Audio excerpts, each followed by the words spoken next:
आज हम लोग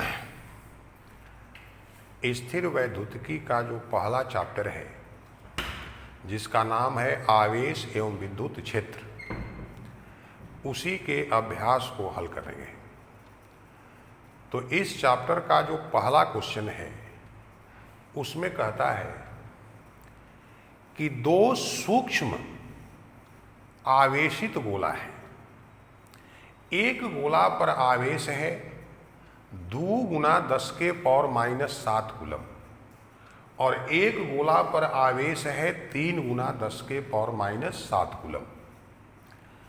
ये दोनों आवेशित गोला हवा में एक दूसरे से 30 सेंटीमीटर की दूरी पर स्थित है। इनके बीच लगने वाले बल की गणना करनी है। पहला क्वेश्चन यही है। तो दो बिंदु आवेशों के बीच लगने वाले बल की गणना के लिए हम लोग सूत्र कौन सा पढ़े हैं? कूलम के नियम। इसी सूत्र का उपयोग करेंगे। सवाल बनाते समय पहले जो भी क्वेश्चन में आंकड़ा डाटा दिया हुआ है उसको हम लोग को लिखना चाहिए। तो एक आवेश है, इसको हमने मान लिया Q1, 2 गुना 10 के पावर -7 कूलम। दूसरा आवेश है 3 गुना 10 के पावर -7 कूलम। और दोनों आवेशित सूक्ष्म जो गोला है वह एक दूसरे से 30 सेंटीमीटर की दूरी पर स्थित है। अब 30 सेंटीमीटर को आप मीटर में बदलिएगा तो सेंटीमीटर को मीटर में बदलने के लिए 10 के पावर -2 से गुना कीजिए या 100 से भाग दीजिए, दोनों एक ही बात होगी। कहिए काहे हम 100 से भाग दें? आपको हम पहले ही बताए हैं, सेंटी यहाँ पर एक उपसर्ग है जिसका अर्थ होता है 10 के पावर -2। तो इसको मीटर में 0.3 मीटर। कूलम आवेश का एसआई मात्रक है, दूरी का एसआई मात्रक मीटर है। न्यूमेरिकल बनाने में सबसे पहला बात यही ध्यान देना है कि जितना आंकड़ा हो एक मात्रक में हो, एसआई में हो या सीजीएस में। तो ध्यान रहे इसमें हर समय लगभग हम लोग एसआई मात्रक का ही उपयोग करते हैं। अब दोनों आवेश मालूम है, उनके बीच की दूरी मालूम है। तो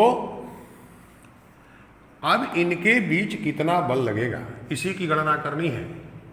तो हम लोग सूत्र पढ़े थे कि जब दो बिंदु आवेश Q1 तथा Q2 हवा या निर्वात में एक दूसरे से r दूरी पर स्थित होते हैं तो उनके बीच लगने वाला बल F बराबर सूत्र 1/4 pi epsilon not Q1 × Q2/r²।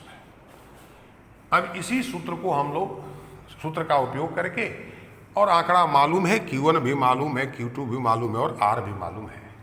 और आपको थ्योरी में हम बता चुके हैं 1/4 पाई एप्सिलॉन नॉट का जो मान है वह 9 गुना 10 के पावर 9।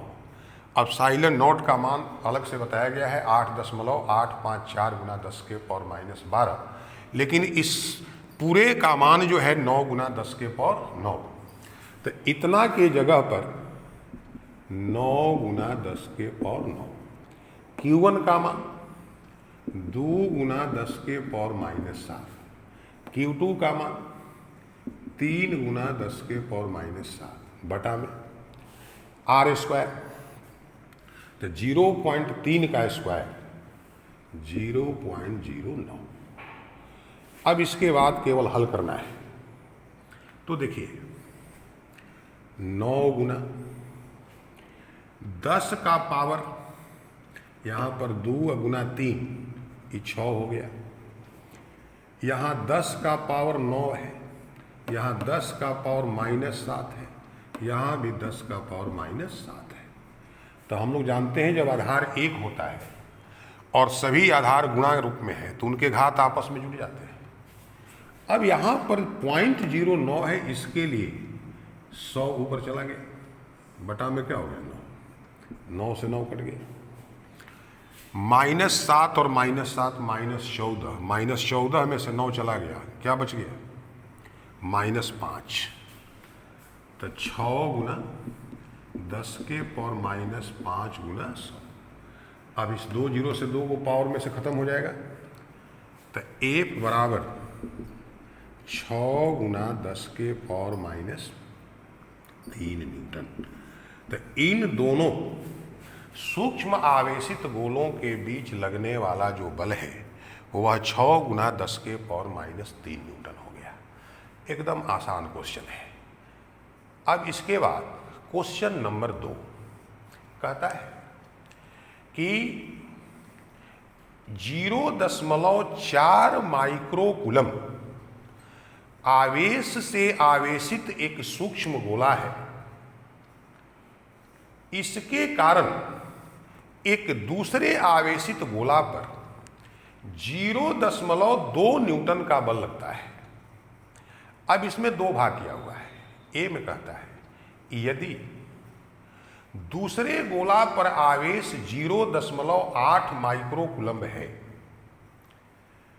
तो इन दोनों गोलों के बीच की दूरी क्या है। और बी में कहता है कि पहले गोले के कारण दूसरे गोला पर बल कितना लगेगा।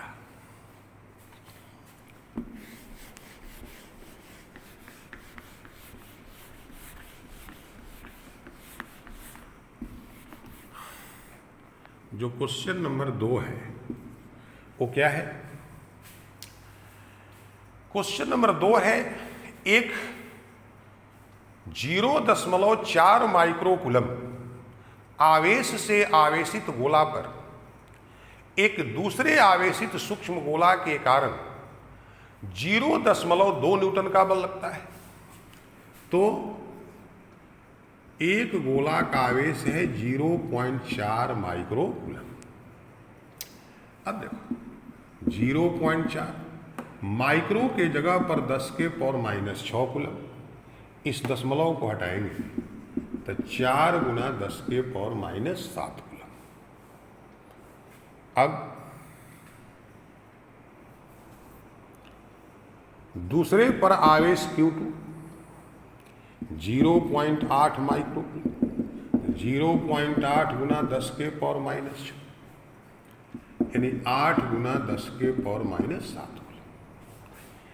अब इस दूसरे गोला के कारण इस पहले गोला पर 0.2 न्यूटन का बल लगता है। तो कहता है कि इन दोनों गोलों के बीच की दूरी कितनी है, यानी R का मान निकालना है। पहले सवाल में Q1, Q2 और R दिया था तो बल निकालना था। इस सवाल में Q1 और Q2 दिया और बल दे दिया तो R का मान निकालना है।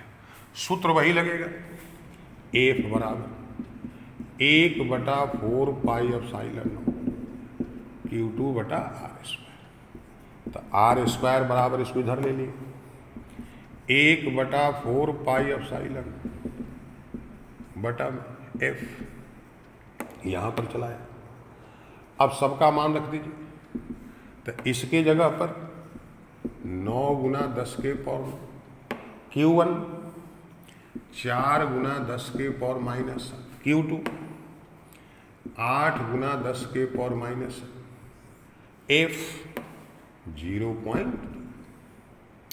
अब इस 0.2 से इसको अगर हम लोग काटते हैं तो दशमलव के चलते यहाँ पर 0 आ जाएगा 20। अब देखिए 10 का पावर 9 -7 और -7 तो -14 और +9 -5 और 1 0 ये है खत्म हो जाएगा तो -4। तो R स्क्वायर बराबर 9 गुना 8 दूनी 16 10 के पावर -4। तो R बराबर 9 का वर्गमूल 3 16 का 4 और 10 के पावर -2 12 गुना 10 के पावर -2 मीटर। इसको 12 सेंटीमीटर लिख सकते हैं। 10 के पावर -2 के जगह पर हम लोग क्या लिख सकते हैं, सेंटीमीटर, या इसी को 0.12 मीटर लिख सकते हैं। तो दोनों आवेशों के बीच की दूरी निकल गई। बी में कहता है कि इस दूसरे गोले के कारण पहले गोला पर 0.2 न्यूटन बल लगा दिया हुआ है। तो इसी के बी में कहता है कि पहले गोला के कारण दूसरे गोला पर कितना बल लगेगा।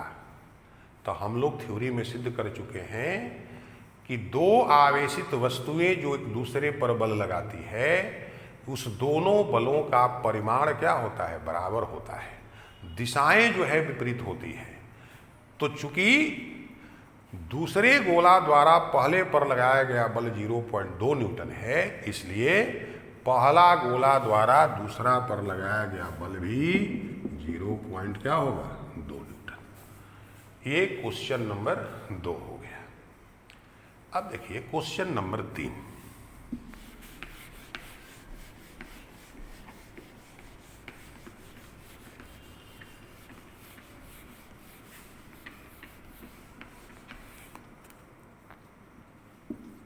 है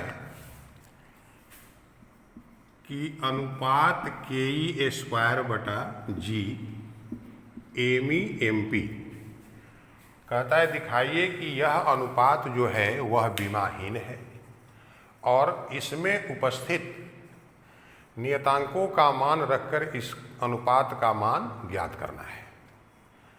तो देखिए इसमें जो संकेत हैं हम लोग पढ़ते समय उसकी चर्चा कर चुके हैं। इसमें के, जब दो आवेशों के बीच बल का सूत्र हम लिखते हैं कूलम्ब के नियम में, तो वहाँ के समानुपाती नियतांक के रूप में उपयोग किया गया है। हवा या निर्वात के लिए इसका मान 9 × 10⁹ हम लोग चर्चा कर चुके हैं। इसमें उपस्थित ई जो है इलेक्ट्रॉन तथा प्रोटॉन के आवेश का परिमाण है। कैपिटल जी गुरुत्वाकर्षण नियतांक जिसकी चर्चा क्लास 11 में की गई है। एम ई यह संकेत इलेक्ट्रॉन का द्रव्यमान है और एम पी यह संकेत प्रोटॉन का द्रव्यमान है। तो देखिए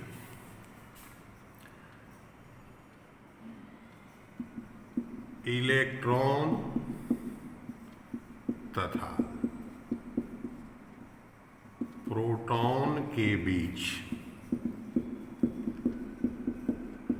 लगने वाला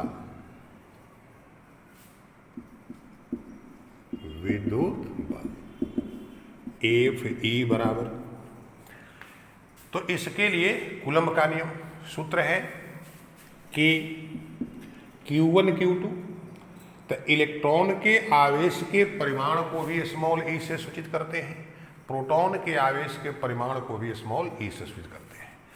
तो E × E यानी E² बटा R²। फिर इसी प्रकार से इलेक्ट्रॉन तथा प्रोटॉन के बीच लगने वाला गुरुत्वाकर्षण बल Fg बराबर, सूत्र है कैपिटल G m1 m2 बटा R²। तो m1 यानी इलेक्ट्रॉन का द्रव्यमान जिसका संकेत me, प्रोटॉन का द्रव्यमान mp, तो me mp बटा R²। अब Fe बटा Fg ke² बटा R², g me mp बटा R², ये कैंसिल हो गया। तो ke² बटा me mp। अब यहां से बात स्पष्ट हो गई कि यह जो अनुपात है इलेक्ट्रॉन और प्रोटॉन के बीच लगने वाले विद्युत बल तथा गुरुत्वाकर्षण बल का अनुपात है। तो जब भी कोई राशि एक ही तरह की दो राशियों का अनुपात होगी तो उसका न तो कोई मात्रक होगा न ही कोई विमा होगा। तो इससे यह तो सिद्ध हो गया कि यह जो आपका अनुपात है वो क्या है, विमाहीन है। अब इसका मान ज्ञात करना है। तो इसके लिए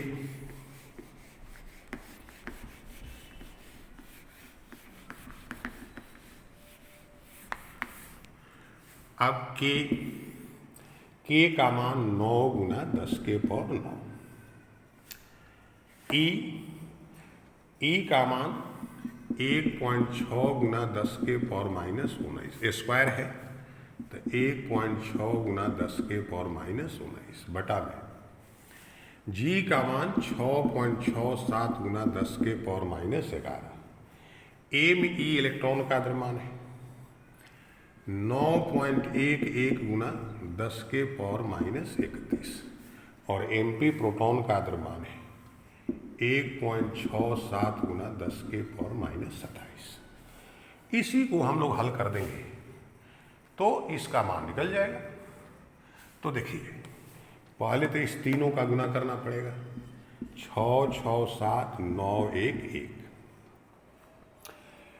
7 6 6 7 6 6 9 गुना 7 9 7 63 9 छक्का 54 और 6 60 फिर 54 6 60 7 6 13 6 6 12 3 15 1 16 6 1 7 0 6 फिर इसमें 1 6 7 से तो 7 7 49 17 का 21 और 4 25 42 और 2 44 49 और 4 53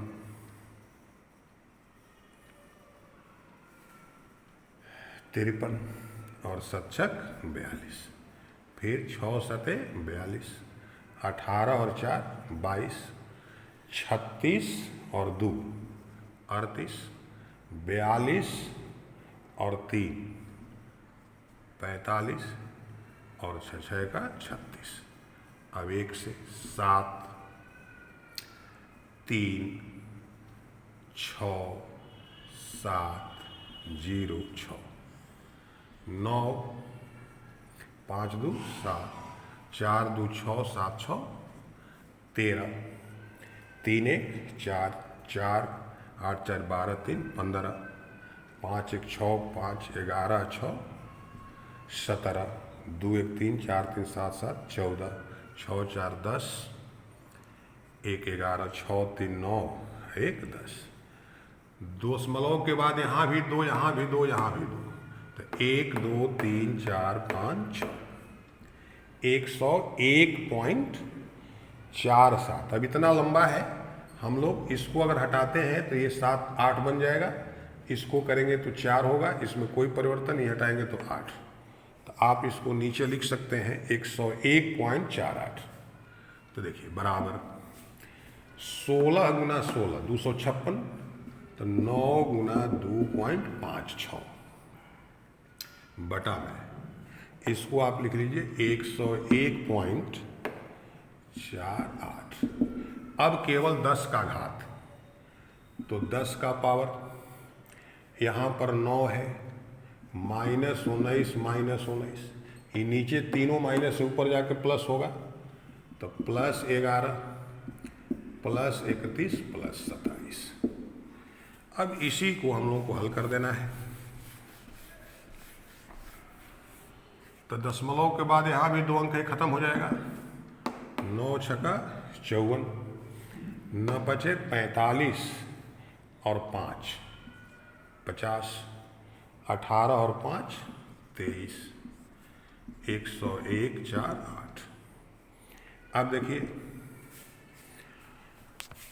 पहले प्लस वाला, तो 7 1 8 1 9 और 9 18 8 हो गया, 1 1 2 3 2 5 5 2 7 -38, तो 2 3 0 4 1 0 1 4 8 10 के पावर 40, इसको 2 3 4 0 1 0 1 4 8 10 के पावर 39। अब इसको हम लोग अगर भाग करते हैं करीब करीब 2.27 गुना 10 के पावर 39, 10 के पावर 39। तो इस अनुपात का मान निकल गया। इस सवाल में आप इसे एक वस्तुनिष्ठ प्रश्न के लिए भी याद रखिएगा। अगर पूछ दे इलेक्ट्रॉन और प्रोटॉन के बीच लगने वाले विद्युत बल तथा गुरुत्वाकर्षण बल का अनुपात होता है। तो ऑप्शन में प्रायः 10 के घात वाला पद ही दिया रहता है। तो 10 के पावर 39, इसको याद रखना है। ऑप्शन में 10 के पावर 38, 10 के पावर 36, 10 के पावर 39। तो इलेक्ट्रॉन और प्रोटॉन के बीच लगने वाले विद्युत बल तथा गुरुत्वाकर्षण बल का अनुपात कितना होता है? 10 के पावर 39। तो ये प्रश्न 3 का उत्तर हो गया। अब देखो प्रश्न 4 में ए और बी 2 क्वेश्चन है। एक तो क्वेश्चन है, कहता है ए में कि आप आवेश के क्वांटीकरण से या क्वांटीकृत से आप क्या समझते हैं। तो इसके लिए हम लोग आवेश के गुण में आवेश के क्वांटमीकरण की चर्चा किए हैं पिछले वीडियो में, उससे आप इसका उत्तर लिख सकते हैं। इसी के पार्ट बी में कहता है कि स्थूल रूप से यानी मोटे तौर पर व्यवहार करते समय हम लोग आवेश के क्वांटमीकरण की उपेक्षा क्यों करते हैं। इसका भी उत्तर हम लोग पिछले वीडियो में आवेश के सतत वितरण में इसकी चर्चा कर चुके हैं। अब उसके बाद प्रश्न 5 में कहता है कि जब सिल्क धागा को कांच के छड़ के साथ रगड़ा जाता है तो वो दोनों आवेशित हो जाते हैं। कहता है कि यह जो घटना है अन्य युग्मों के साथ जो है आप परिघटित करा सकते हैं। आपको ये बताना है कि यह घटना आवेश संरक्षण के सिद्धांत से कैसे मेल खाती है, यानी यहाँ पर आवेश संरक्षण सिद्धांत का किस प्रकार से पालन होता है। तो ध्यान से समझिए। मान लो ये आपका सिल्क का धागा है, ये कांच का रड है। अभी दोनों अलग अलग हैं, दोनों उदासीन हैं, दोनों पर कोई आवेश नहीं, यानी दोनों का कुल आवेश क्या है? 0। जैसे इनको हम लोग रगड़ते हैं तो रगड़ने के कारण एक से दूसरे में इलेक्ट्रॉन का स्थानांतरण होता है, जिसके फलस्वरूप इसमें से एक धनावेशित हो जाता है और एक ऋणावेशित हो जाता है। लेकिन दोनों पर आवेश का परिमाण समान होता है। तो पुनः अगर दोनों का कुल आवेश हम लोग प्राप्त करें तो वह कुल आवेश भी क्या होगा? 0 होगा। तो चूंकि रगड़ने से पहले भी दोनों का कुल आवेश 0 था, रगड़ने के बाद भी दोनों का कुल आवेश 0 है। इसका मतलब क्या है कि इस घटना में आवेश संरक्षण सिद्धांत का पालन होता है। यहाँ न आवेश उत्पन्न हुआ न नष्ट हुआ, केवल एक का आवेश घटा और एक का आवेश क्या हो गया? बढ़ गया। यानी एक वस्तु से दूसरी वस्तु में आवेश का स्थानांतरण हो गया। यही प्रश्न 5 है। अब प्रश्न 6 में कहता है कि 2 माइक्रोकूलम्ब, फिर कहता है -5 माइक्रोकूलम्ब, फिर 2 माइक्रोकूलम्ब और फिर -5 माइक्रोकूलम्ब। ये 4 बिंदु आवेश 10 सेंटीमीटर भुजा के एक वर्ग ABCD के चारों शीर्षों पर स्थित है। वर्ग के केंद्र पर स्थित 1 माइक्रोकूलम्ब आवेश पर लगने वाले बल की गणना करनी है। तो प्रश्न जो 6 है, तो प्रश्न 6 का हम लोग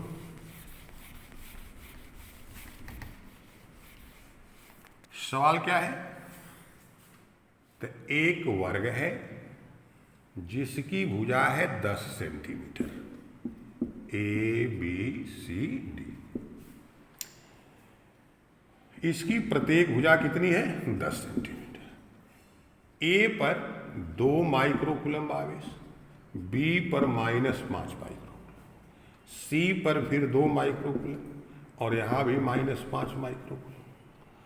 अब इस वर्ग के केंद्र पर 1 माइक्रोकूलम्ब आवेश है। इन चारों आवेशों के कारण इस केंद्र पर स्थित 1 माइक्रोकूलम्ब आवेश पर बल की गणना करनी है। तो इस प्रत्येक A, B, C और D, इन चारों आवेश से इस केंद्र पर स्थित आवेश की जो दूरी है R, वह वर्ग के विकर्ण का क्या होगी? आधी। और वर्ग का विकर्ण भुजा √2 होता है। तो यहां पर जो R का मान है भुजा √2 यानी 10√2 बटा 2 यानी 5√2 सेंटीमीटर। मीटर में 10⁻² मीटर। अब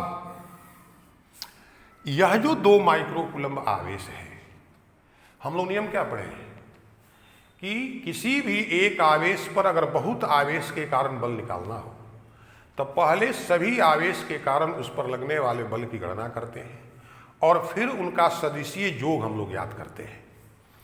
तो पहले ए पर स्थित आवेश इस ओ पर स्थित आवेश को इधर प्रतिकर्षित करेगा।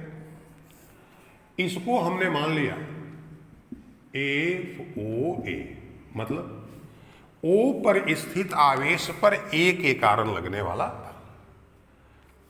नियम के अनुसार FOA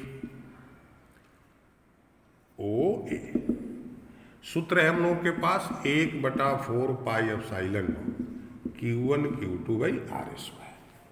डायरेक्शन इसका O से किधर है? C की ओर है। O से C की ओर। अब देखो 9 × 10⁻⁹ Q1 2 माइक्रोकूलम्ब 2 × 10⁻⁻⁶। Q2 1 × 10⁻⁻⁶ r²। तो 5 का स्क्वायर 25 और 2 यानी 50 10⁻⁻⁴। -4 ऊपर जाके क्या हो जाएगा? प्लस।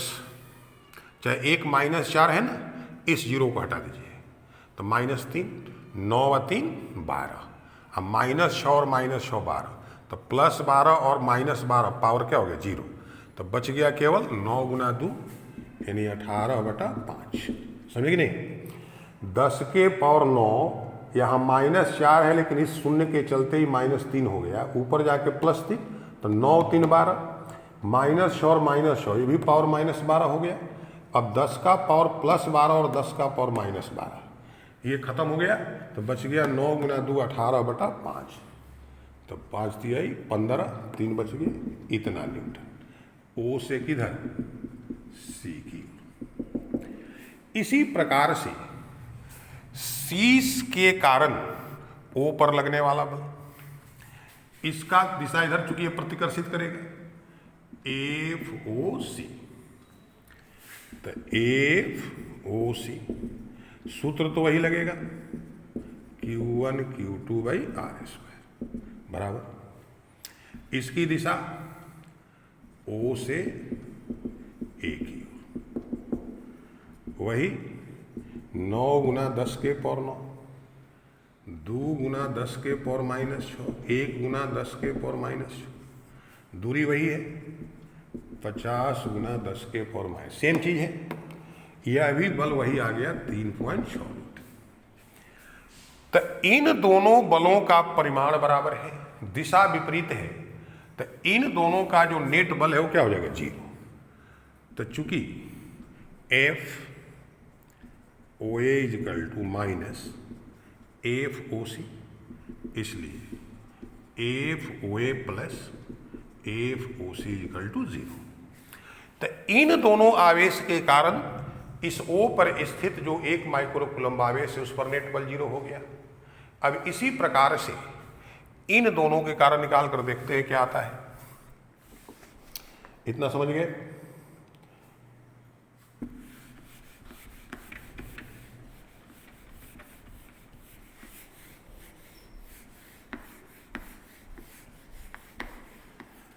देखिए यह -5 माइक्रोकूलम्ब आवेश इस 1 माइक्रोकूलम्ब आवेश को क्या करेगा? अपनी ओर आकर्षित करेगा। तो इसके कारण लगने वाले बल की दिशा FOB। इस संकेत का मतलब है बल किस पर? जो आवेश O पर है। किसके कारण?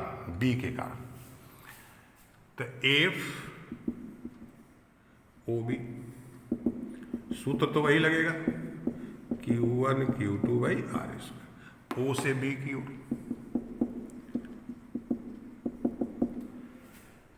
9 × 10⁻⁹ हमेशा बल में आवेश का केवल परिमाण लेते हैं। तो 5 × 10⁻⁻⁶ और 1 × 10⁻⁻⁶ दूरी तो वही है 50 गुना 10 के पावर -4। फिर देखिए ई -3 हो गया, ऊपर जाके +9 3 12 और -12, ये खत्म। 5 से 5 कट जाएगा, यहीं पर इसको काट दीजिए तो केवल क्या बच गया 9 न्यूटन। ओ से बी की ओर। इसी प्रकार से यह डी पर स्थित आवेश भी इस 1 माइक्रोकूलम आवेश को अपनी ओर क्या करेगा, आकर्षित करेगा। FOD, तो FOD is equal to Q1 Q2/R²। O से D की ओर 9 गुना 10 के पावर 9, 1 गुना 10 के पावर -4। सेम चीज है, ये भी वही 9 न्यूटन, O से D की ओर। फिर यहां भी क्या हो गया, तो चूंकि FOB -FOD दोनों का परिमाण बराबर, दिशा विपरीत, इसलिए FOB + FOD = 0। तो इस प्रकार से इन चारों आवेश के कारण इस केंद्र पर स्थित 1 माइक्रोकूलम आवेश पर लगने वाला जो नेट बल है वो क्या हो गया, 0। अतः केंद्र पर स्थित 1 माइक्रोकूलम आवेश पर लगने वाला नेट बल F = 0। तो इस प्रकार से एक आवेश पर अनेकों आवेश के कारण हम लोग बल का मान निकाल सकते हैं। अब देखिए प्रश्न 7 में भी एक व्याख्या वाला प्रश्न है। कहता है ए में कि स्थिर वैद्युत क्षेत्र जो है एक सतत वक्र होता है, वो कभी एकाएक टूटता नहीं है। तो देखिए किसी आवेश के कारण जैसे जैसे दूरी बढ़ती है उसके क्षेत्र का मान घटता है। एक ऐसी स्थिति आती है जहां पर उसके द्वारा आकर्षण या प्रतिकर्षण का जो सामर्थ्य है वो शून्य हो जाता है। तो जहां पर शून्य हो जाएगा उसके बाद क्षेत्र समाप्त हो जाएगा। ऐसा नहीं होगा कि किसी आवेश से कुछ दूरी पर शून्य है उसके बाद वाले दूरी पर उसका क्षेत्र है। इसलिए जब भी किसी आवेश का क्षेत्र होगा तो जहां तक होगा वहां तक सतत होगा, लगातार होगा। और क्षेत्र रेखाएं विद्युत क्षेत्र का ही निरूपण करती है, इसलिए वो एकाएक नहीं टूट सकती है। जहां भी क्षेत्र समाप्त होगा उसके बाद क्षेत्र नहीं होगा। और इसका जो बी पार्ट है वो कहता है कि 2 विद्युत क्षेत्र रेखाएं कभी भी एक दूसरे को प्रतिच्छेदित नहीं करती। इसको की व्याख्या करें तो यह भी आवेश के गुण में हम लोग चर्चा कर चुके हैं। आवेश विद्युत क्षेत्र रेखाओं के गुण में, तो विद्युत क्षेत्र रेखा का एक गुण लिखा गया है कि 2 विद्युत क्षेत्र रेखाएं कभी भी एक दूसरे को प्रतिच्छेदित नहीं करती है। और इसकी व्याख्या के लिए वहां चर्चा हम किए हैं, एक बार यहां भी कर लीजिए। मान लीजिए ये 2 विद्युत क्षेत्र रेखाएं एक दूसरे को बिंदु P पर प्रतिच्छेदित करती है। तो P पर 2 स्पर्श रेखाएं खींची जा सकती है और ये स्पर्श रेखाएं विद्युत क्षेत्र की दिशा दर्शाती है। तो एक ही बिंदु पर किसी सदिश राशि की 2 दिशाएं नहीं हो सकती। इसका मतलब है कि ये मान्यता गलत है और इससे सत्यापित होता है कि विद्युत क्षेत्र रेखाएं कभी भी एक दूसरे को प्रतिच्छेदित नहीं करती है। इसकी व्याख्या हम लोग ऑलरेडी पिछले वीडियो में कर चुके हैं। अब इसके बाद नेक्स्ट क्वेश्चन हम लोग अगले वीडियो में हल करेंगे। Thank you.